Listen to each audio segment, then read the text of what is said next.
Can you draw?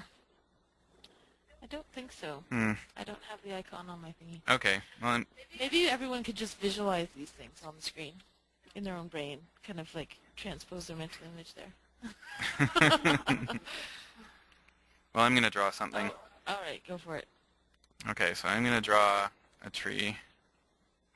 If you click on the drawing tool, you should be able to draw now. And then I'm gonna draw a snake. Mm. What is that? Is that the tongue or some kind of trail? Okay, then finally I'm gonna draw a path. So we're gonna find out a lot about me here, I guess. Uh-oh. That's not Okay, desirable. so what you can do is you can tell this to your students. You can tell your students what to draw, or you could do a collaborative picture like we're doing here. And after it's done, then we're going to talk about what all the stuff means in the picture. So the sun and the cloud are how you see your life. Is the sun rising or sinking? Well, it seems like it's steady in the air. Is the cloud large or small, thick or dark and white? Dark or white? Well, it seems like it's mixed in the middle of the picture. So these are things that show how you see your life. So if the sun is high up in the air and it's solid and it's not moving anywhere, I would guess that would be a good thing. What do you think, Nicole? Yeah, that seems positive to me. Yeah. The cloud would be the negative stuff in your life. So it's sort of right in the middle of the picture there. I think that's the first thing you kind of focus on, eh? This cloud is a little bit scary, I must say. Yeah. Yeah, So it looks like it's about to land and kind of pummel and crush, But that's probably the awkwardness of drawing this way. yeah, that's probably true. Yes, it is a positive sun. So it seems like there's some darkness in somebody's life there. The house is how you think about your home and your family. So is the house big? Yep, pretty big. Is it inhabited? Well, There's no signs there. yeah, it doesn't look like there's anybody It is there. pointy. Yes. I see my life. Is it simple or complex? Well, it's kind of complex, right? So maybe your family situation or your home situation is a little bit of a complex situation there. I think Natalia drew that. The tree, which I drew, is the big relationship in your life. So, is it near the house or is it far away? Well, it's kind of far away from the house, so maybe the big relationship in my life isn't somebody from my family. Oh, it's me. Maybe it's you, Nicole. I knew it. Is it big or small, alive or dead? It's not dead. It's not dead. It's big and it's pink. And fluffy. Yeah. Okay, the next thing is the path. The path is the path you take in life. So where does it start? Well, it starts away from the house. And where does it end? It ends at the house. So maybe my path in life has something to do with family. Maybe I'm going towards a family life. It looks like it's actually a path that's going directly into the center of the earth. Well, it depends if you're looking at it going in or up or down, really. It's more like a ladder. There's no perspective there. Okay, so finally the snake is sex. So No what is it comment. like? It's it's long. Kind of. Okay, I'm not going to say anything. What is it associated with? It's associated with the ground and the grass. It's kind of sneaking up on the house, too. Yes, that's true. So maybe that is revealing about what's to come in my family life. Yeah, exactly. I'm scared. You're fired. So, what's most important about the picture? That's what you need to look at. Where are things drawn in relation to each other? Is the picture drawn quickly or slowly or carefully? Is there a box around the picture or not? In which order did you draw the different things? Well, I told you in this case. Is your picture large or is it small? All of these things are supposed to say something about you. And what you can have is you can have your students talk to each other. Once they know what each thing represents, you can have them talk to each other and try to interpret it for each other. And it might come up with some funny things. Yes, especially regarding the snake. Yeah, especially if your student is Dyson.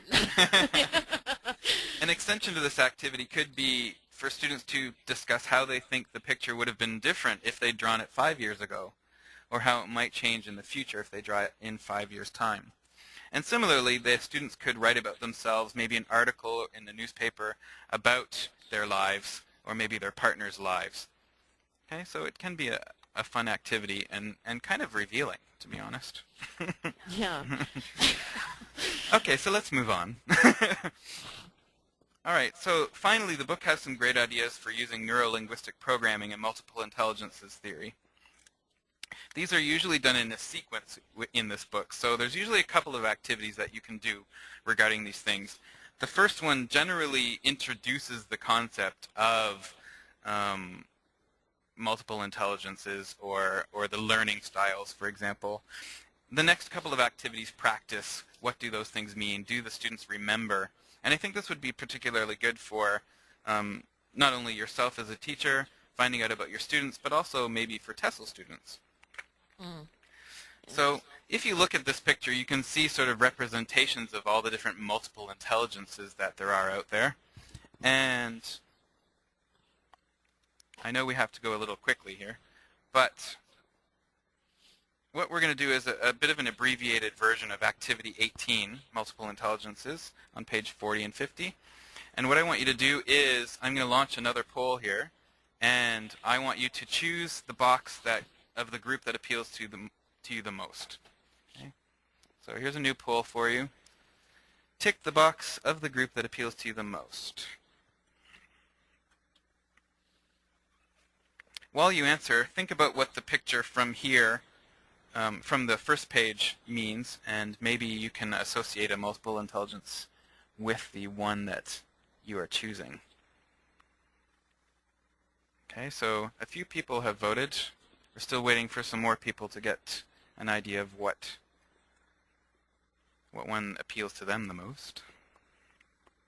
I'll give you a few more seconds. We only have 1 or 2 more people to vote. Okay, everybody's voted. So I'm closing the poll now, and I'll share the results with you. What would you have chosen, Nick? Probably designing, doodling, picturing things, movies, art, puzzles. Yeah. The least popular one, yes. But I'm a highly visual person. Are you? I am. Isn't it obvious? But I think it's interesting. I mean, with word games and stuff, that's obviously geared towards the verbal linguistic people, right? So it's not surprising to me that more teachers would be answering, or that would be their first choice. Yeah, well, there's an easy, a clear divide, really. That one has 33%, and the bottom one, planning, diaries, setting goals, and so on, is also 33%. I probably would have chosen leading, organizing. Being taught, yes. Not so much. This one does not take directly.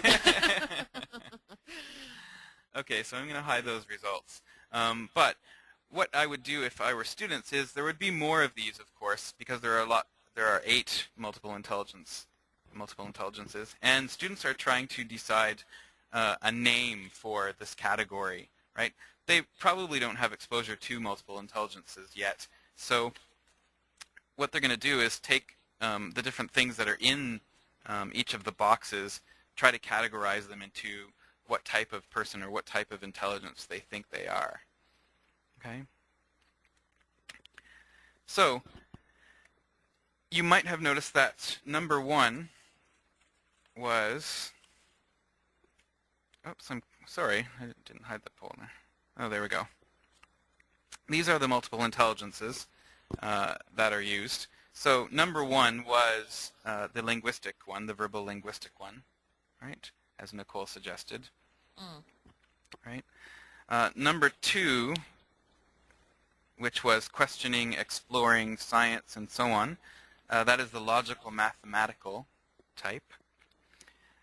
Tick box number 3, designing, doodling, picturing things, and so on, that was Nick, right? That's spatial visual, right, which is visualizing, appreciating art, Yeah, and so on, which I like do. that.